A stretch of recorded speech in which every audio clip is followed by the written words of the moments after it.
संपूर्ण शरीराच्या सोनोग्राफीसाठी जिल्ह्यातील सर्वाधिक अत्याधुनिक सोनोग्राफी मशीनद्वारे तपासणी, जलद आणि अचूक रिपोर्टसाठी भिसे सोनोग्राफी व x-ray centre Palus.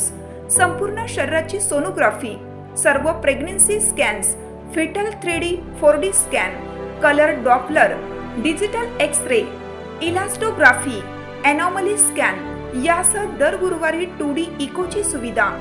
Bhise sonography व एक्स-रे सेंटर पलूस, जुने मराठे भिसे हॉस्पिटल जवळ, कन्याशाळा रोड, पलूस।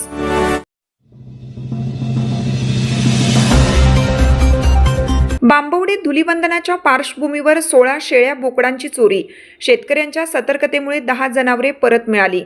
धुलीवंदन सणाच्या पार्श्वभूमीवर सुर्वेमाळा बांबवडे तालुका पलूस येथे शेळीपालन शेड फोडून 16 शेळ्या बोकडांची चोरी झाल्याची घटना रविवारी उघडकीस आली असून या प्रकरणाने परिसरात खळबळ उडाली आहे। चोरीत अंदाजे 1,15,500 रुपयांचा मुद्देमाल लंपास करण्यात आला होता। या प्रकरणी फिर्यादी रशीद बाबूभाई फकीर यांनी पलूस पोलीस ठाणे येथे अज्ञाताविरुद्ध तक्रार दाखल केली असून गुन्हा नोंद करण्यात आला आहे। धुलीवंदन सणामुळे बाजारात मटणाची मागणी वाढत असल्याने विक्रीच्या उद्देशानेच चोरी करण्यात आल्याची शक्यता व्यक्त केली जात आहे। शेतकरी रशीद फकीर यांनी सोमवारी वडगाव येथील आठवडी जनावरांच्या बाजारात स्वतः जाऊन पाहणी केली असता चोरीस गेलेल्या 16 पैकी 10 शेळ्या बोकडे विक्रीसाठी आणल्याचे त्यांच्या निदर्शनास आले। संबंधित व्यक्तींना विचारणा करताच त्यांनी घटनास्थळावरून पळ काढला।